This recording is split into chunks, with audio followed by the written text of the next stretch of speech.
Our first reading today from Paul's letter to the Ephesians is one of the most misunderstood and disliked passages of the whole Bible.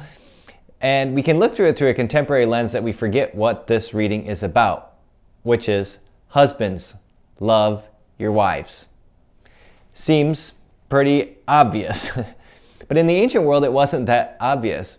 A lot of times people would marry for social or financial or political reasons, and love wasn't really high on the reasons why they decided to marry. So when Paul is saying to these men, hey, love your wives, he's saying something pretty countercultural. And he's challenging them to think beyond what they are thinking or beyond their own selfish reasons. You know, it's interesting when I meet with couples preparing for marriage, I will ask them what I think is the easiest question, which is, tell me 3 qualities about this person and why you want to marry them. 3 things you love about this person. And this question, which I think should be the easiest, but guys tend to have the hardest time with.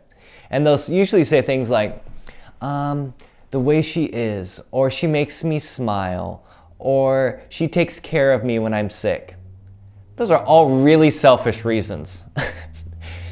And it's so easy for couples preparing for marriage to forget the fact that beside them is a person who, out of all of the people in the world, chose this other person, chose you to love and serve for the rest of their life.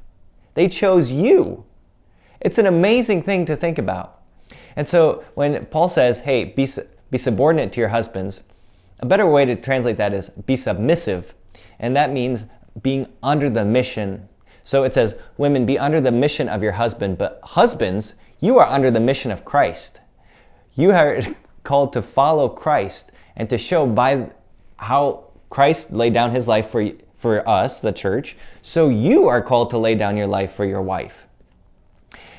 And that's a love that is totally self-gift, that doesn't count the cost. The poet Hafez has a great poem that says, even after all this time, the sun does not say to the earth, you owe me.